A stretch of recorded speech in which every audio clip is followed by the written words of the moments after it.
The glass of water that was working against him. For 30 years, he did everything right. And it still wasn't enough. Dennis Whitfield was the kind of man who took his health seriously. At 61 years old, the retired postal worker from Nashville, Tennessee, had never smoked a day in his life. He exercised 3 times a week, nothing extreme, but consistent walks and light weights in his garage. He cooked most of his own meals. He watched his sodium, and perhaps most proudly, he drank water. A lot of it. 8 glasses a day, sometimes more, just like every health article he had ever read told him to do. So when he showed up at his cardiologist's office for a routine follow-up and was told that his circulation was a concern, that the blood flow to his extremities was sluggish, that his blood pressure was creeping upward despite his otherwise reasonable lifestyle, and that his energy levels throughout the day suggested his cardiovascular system was working harder than it should, he sat in that chair, feeling something close to betrayal. "I drink my water," he told Dr. Patricia Osei, with the quiet frustration of a man who had followed the rules and still lost the game. "8 glasses every day. I've done it for 30 years. Dr. Osei nodded slowly. She had heard some version of this statement from patients hundreds of times. She set down her clipboard, folded her hands, and said something that Dennis would later describe as the most important sentence anyone in a white coat had ever spoken to him. "Dennis," she said, "you've been hydrating. But you haven't been circulating?" He stared at her. "What's the difference?" "Quite a lot," she said. "And after 50, that difference is everything." What followed was a 40-minute conversation that Dennis recorded on his phone, with permission, because he knew he would want to replay it.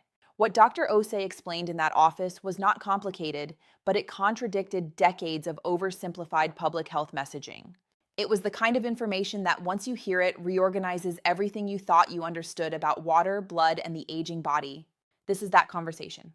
And if you are over 50 and you drink water every day and still feel tired, cold in your hands and feet, mentally foggy by mid-afternoon, or simply not as sharp and vital as you think you should, this article was written for you. Why just drink more water is incomplete advice after 50. The 8 glasses a day recommendation has been repeated so many times by so many sources for so many decades that most Americans have absorbed it as settled science, a non-negotiable cornerstone of health. And it is not wrong. Hydration is critical. Water is essential. Nobody is arguing otherwise. But here is what the simplified messaging leaves out entirely. Water alone, particularly plain water consumed in large quantities, does not automatically translate into optimal circulation. And after the age of 50, this gap between hydration and circulation becomes biologically significant in ways that younger bodies can compensate for, but aging bodies cannot. To understand why, you need to understand what blood circulation actually requires at the cellular level, and how dramatically those requirements change after 50. Your cardiovascular system is not simply a plumbing network that moves water from one place to another. It is an extraordinarily complex electrochemical system. Your heart beats because of precisely orchestrated electrical signals. Your blood vessels dilate and contract in response to chemical messengers. Your red blood cells carry oxygen bound to hemoglobin, a process that requires iron, copper, and specific B vitamins. And the fluid environment that makes all of this possible, blood plasma, is not water. It is a carefully balanced solution of water, electrolytes, proteins, and minerals, maintained at precise concentrations by the kidneys, lungs, and hormonal systems. Here is the critical point that most hydration advice ignores. When you drink large amounts of plain water without adequate mineral content, you can actually dilute the electrolyte concentrations in your blood. This is not a dramatic, crisis-level dilution. It is subtle, gradual, and in most cases entirely silent. But it affects the electrical environment of your cardiovascular system in real and measurable ways. Sodium, potassium, magnesium, and calcium, the primary electrolytes, are not optional nutrients. They are the electrical currency of every heartbeat, every nerve signal, every muscle contraction, and every vascular response. When their concentrations in the blood drop, even slightly, the efficiency of circulation suffers. Blood vessels lose some of their ability to respond and regulate. The heart works slightly harder, blood viscosity can change, and the whole system operates at a lower level of efficiency. After 50, two things happen simultaneously that make this more significant. First, the kidneys become less efficient at conserving electrolytes. They excrete more than a younger person's kidneys would under the same conditions. Second, the hormonal systems that help regulate fluid and electrolyte balance, including aldosterone and antidiuretic hormone, become less responsive and precise. The result is a body that is more vulnerable to electrolyte imbalance, less able to self correct, and more dependent on dietary input to maintain the balance that circulation requires. This is what Dr. Osi meant when she told Dennis he had been hydrating without circulating. His kidneys were diligently processing 8 glasses of plain water each day. His electrolytes were being diluted slightly with each additional glass. His cardiovascular system was operating in a subtly compromised electrical environment. And his symptoms, the fatigue, the sluggishness in his extremities, the creeping blood pressure, were the body's way of reporting what the lab work eventually confirmed. The solution was not to drink less water, it was to drink smarter water. What maximum circulation actually means and why it matters more at 50 than at 30. When Dr. Osi used the phrase maximum circulation, she was describing something specific. Not just the absence of cardiovascular disease, but the active, optimized delivery of oxygen and nutrients to every tissue in the body, and the equally efficient removal of metabolic waste products from those same tissues. Think of your circulatory system as a two-way delivery network. In one direction, it delivers oxygen-rich blood and nutrients to every organ, muscle, and cell. In the other direction, it collects carbon dioxide and metabolic waste, the cellular equivalent of garbage, and routes it to the lungs, kidneys, and liver for processing and elimination. When this network runs at maximum efficiency, the effects are felt throughout the entire body simultaneously. The brain receives optimal oxygen delivery, resulting in sharper cognition, better memory, faster processing, and improved mood. The muscles receive adequate blood flow, resulting in better stamina, faster recovery, reduced cramping, and less of the deep, pervasive fatigue that many adults over 50 accept as normal. The skin and peripheral tissues, hands, feet, fingers, toes, are adequately perfused, resulting in warmer extremities, better wound healing, and reduced joint discomfort. The kidneys and liver receive strong blood flow, resulting in more efficient toxin clearance, better hormonal balance, and reduced metabolic fatigue. When circulation is suboptimal, when the delivery network is running at 70% instead of 100%, none of these functions are dramatically impaired. There is no single moment of crisis, no obvious alarm. Instead, everything is slightly worse, slightly more tired, slightly more foggy, slightly colder, slightly more effortful.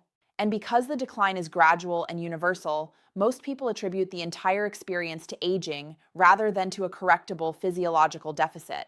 After 50, circulatory efficiency declines as a natural part of aging. Arterial walls stiffen slightly.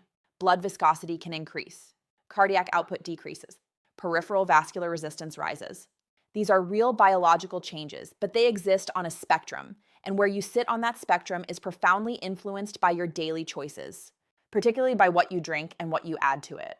The 4 things your water is missing after 50.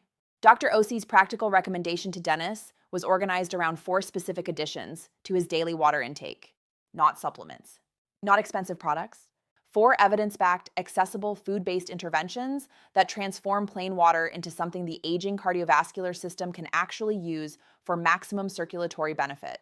The first addition, electrolytes, specifically a balanced combination of sodium, potassium, and magnesium. Not a sports drink loaded with sugar and artificial coloring. Not a supplement marketed with athletic imagery for 25-year-olds. A simple, clean electrolyte solution, or even better, a homemade version using a small pinch of high-quality salt, a squeeze of citrus for potassium, and a small amount of magnesium-rich mineral water or a magnesium supplement dissolved in water. The research on electrolyte-enhanced hydration in adults over 50 is consistent. Compared to plain water, electrolyte solutions improve fluid retention at the cellular level, support more stable blood pressure, reduce the incidence of muscle cramps, and improve the efficiency of the heart's electrical conduction. A major study from the American Journal of Clinical Nutrition found that older adults who consumed electrolyte-enhanced water showed measurably better hydration status at the cellular level compared to those consuming equivalent volumes of plain water. Magnesium deserves special emphasis because it is the electrolyte most commonly deficient in American adults over 50, with studies suggesting that up to 70% of older adults consume less than the recommended daily amount.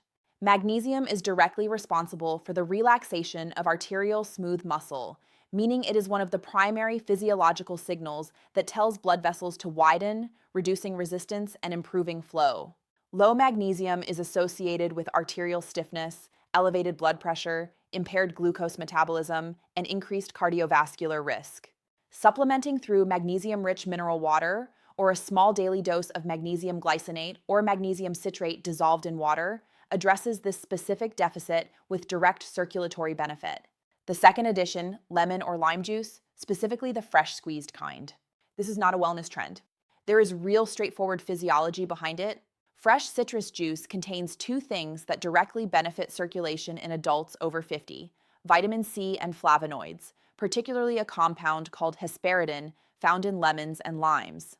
Vitamin C is required for the synthesis of collagen, the structural protein that forms the walls of blood vessels. As you age, collagen synthesis slows and arterial walls gradually lose some of their elasticity.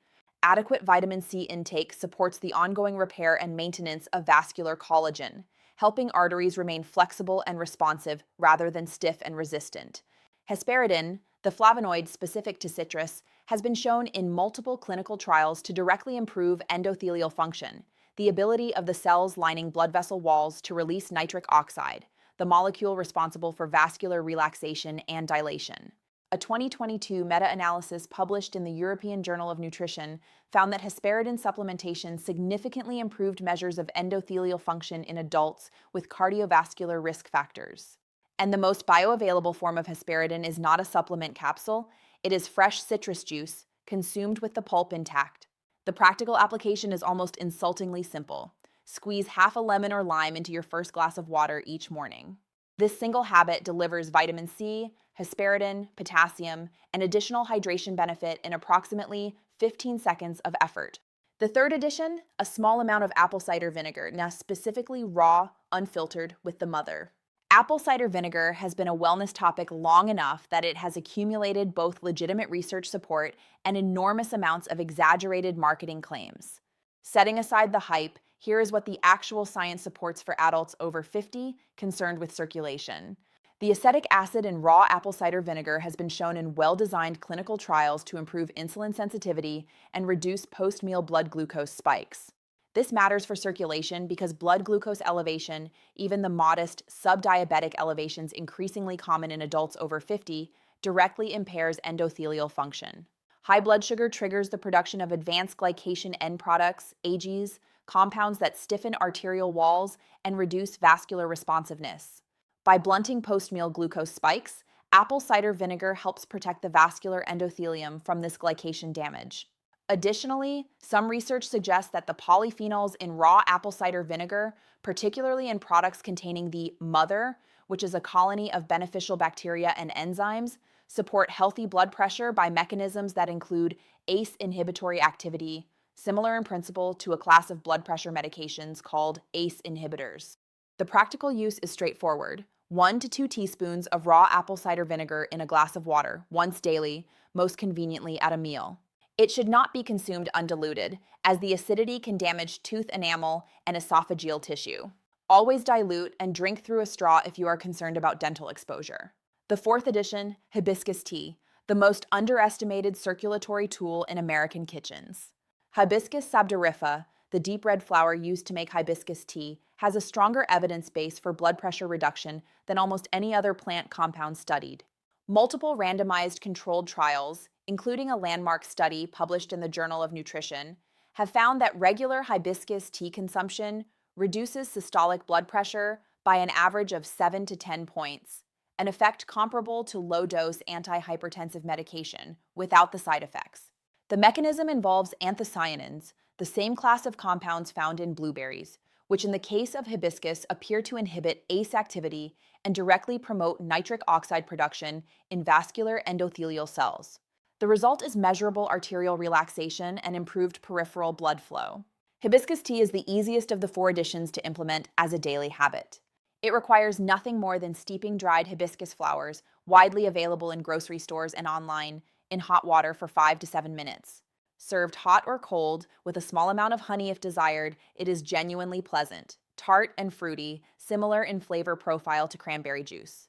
And consumed daily, it functions as one of the most accessible natural circulatory interventions known to science.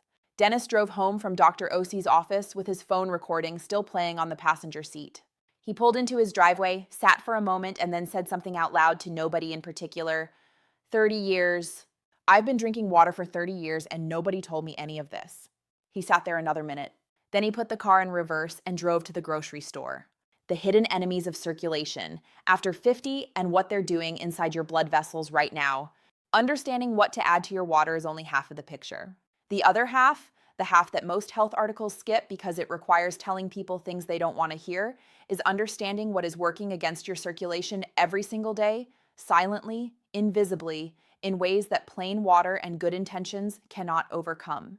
There are 4 primary circulatory enemies in the daily lives of most American adults over 50. They are not exotic. They are not rare. They are commonplace habits and exposures that have accumulated over decades, and in the post-50 body, their effects compound in ways they didn't when you were younger.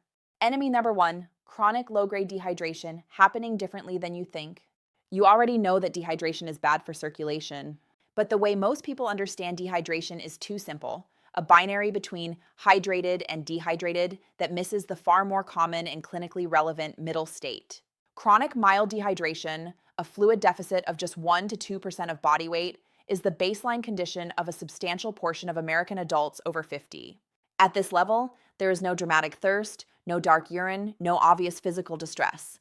The body is managing, but it is managing in a compromised state that has direct circulatory consequences. When blood volume drops even slightly due to inadequate fluid intake, the blood becomes marginally more viscous, thicker than optimal. Thicker blood flows less easily through the smaller peripheral blood vessels that supply the extremities, skin, and peripheral tissues. The heart works harder to move it. Blood pressure regulation becomes less precise. And the delivery of oxygen to peripheral tissues, the hands, feet, brain, and muscles, declines measurably. Here is the part that surprises people. The body's response to slightly reduced blood volume includes a sympathetic nervous system activation that causes mild vasoconstriction, the narrowing of blood vessels as a conservation mechanism. This means that mild chronic dehydration does not just make blood thicker. It actively causes blood vessels to constrict, compounding the circulatory impairment from 2 directions simultaneously. The fix is not simply drinking more plain water, for the reasons described in Part 1. It is drinking consistently mineralized water throughout the day in smaller, more frequent amounts, rather than large volumes consumed infrequently. Research from the European Journal of Clinical Nutrition has shown that smaller, more frequent hydration episodes maintain blood volume and electrolyte balance more effectively than larger, less frequent water intake, even when total daily volume is identical. Enemy number 2, prolonged sitting, the circulation killer nobody talks about enough. After retirement or in the final working years of a desk-bound career, many adults over 50 spend 8 to 12 hours per day sitting. This is not laziness or indifference. It is the structure of modern life. Television, computers, reading, dining, driving, the activities that fill most hours of most days in America are seated activities. And prolonged sitting is, from a circulatory perspective, catastrophic in a way that most people genuinely do not appreciate. When you are seated, the large muscles of the legs, the quadriceps, hamstrings, and calves are inactive. These muscles function when active as auxiliary pumps for the venous circulatory system. They squeeze blood upward through the veins against gravity, back toward the heart. When they are idle, venous return slows. Blood pools in the lower extremities. Vascular endothelial cells, the cells lining blood vessel walls, sense the reduction in flow and begin producing fewer of the anti-inflammatory, anti-clotting compounds that protect vascular health. A major study published in the American Journal of Cardiology found that adults who sit for more than 9 hours per day show measurably impaired endothelial function, worse than light smokers in some measures, regardless of whether they exercise during other parts of the day. This is a critical finding. An hour of exercise in the morning does not fully compensate for 8 hours of sitting in the afternoon. The circulatory impairment from prolonged sitting is separate from and additive to any benefits conferred by exercise. The practical intervention is not complicated, interrupting sitting every 30 to 40 minutes with even 2 to 3 minutes of movement, standing, walking to the kitchen, climbing stairs, doing gentle calf raises, is sufficient to restore normal venous flow and maintain endothelial function. This is not exercise. It is simply movement, used as a circulatory maintenance tool throughout the day. Enemy number 3, the wrong kind of sodium and too much of it. Sodium is not the enemy of circulation. Inadequate sodium is a circulation problem, as described in Part 1, But the form and quantity of sodium most commonly consumed by American adults over 50 is a very different story. The average American consumes approximately 3,400 milligrams of sodium per day, more than 50% above the recommended maximum. But the more important issue is not the total amount, it is the source. Approximately 75% of sodium intake in the American diet comes not from table salt, but from processed and packaged foods, canned soups, deli meats, frozen meals, bread, condiments, and restaurant food. This processed food sodium arrives in a biochemical context fundamentally different from naturally occurring dietary salt. It is accompanied by refined carbohydrates, omega-6 inflammatory fats, food additives, and preservatives, the combined effect of which drives systemic inflammation, impairs endothelial function, promotes arterial stiffness, and elevates blood pressure through pathways that extend far beyond the sodium content alone. Meanwhile, processed food is dramatically depleted in potassium, the mineral that counterbalances sodium's effects on blood pressure and vascular function. The sodium to potassium ratio in the modern American diet is inverted from what human physiology evolved to handle. We consume far more sodium and far less potassium than our cardiovascular systems were designed for. The result is a vascular environment chronically primed for hypertension and circulatory impairment. The intervention here is not to eliminate salt, but to shift its source. A small pinch of high-quality sea salt or Himalayan pink salt, which contains trace minerals including potassium, magnesium, and calcium alongside sodium, in your morning water, combined with a diet that centers on whole, unprocessed foods, dramatically improves the sodium-potassium balance in ways that benefit circulation at the most fundamental level. Enemy number 4, sugar and refined carbohydrates, the invisible vascular damage accumulating daily. Every time blood glucose spikes after a piece of white bread, a sugary coffee drink, a bowl of breakfast cereal, a handful of crackers, a cascade of events occurs inside your blood vessels that most people are entirely unaware of. Elevated blood glucose triggers the production of free radicals that damage the endothelial cells lining arterial walls. It increases the stickiness of platelets, raising the tendency for blood to clot. It promotes the production of advanced glycation end products, the arterial stiffening compounds mentioned in Part 1, and it triggers an insulin response that, when repeated throughout the day at every refined carbohydrate meal, gradually desensitizes insulin receptors and drives the metabolic dysfunction underlying prediabetes. For adults over 50 who already face age-related increases in blood glucose variability, the circulatory impact of a high-refined carbohydrate diet is significant and progressive. Each daily spike is modest. Each individual meal is not a crisis, but the cumulative effect over months and years is measurably increased arterial stiffness, reduced vascular responsiveness, and impaired circulation. The practical intervention is not a low-carbohydrate diet or the elimination of everything enjoyable. It is the consistent pairing of carbohydrates with fiber, fat, and protein, which slows glucose absorption and blunts the spike, and the systematic replacement of refined carbohydrates with whole food alternatives. Brown rice instead of white, whole grain bread instead of white bread, fresh fruit instead of fruit juice, sweet potato instead of white potato. These are not dramatic sacrifices. They are small, sustainable shifts that compound into dramatically better circulatory outcomes over time.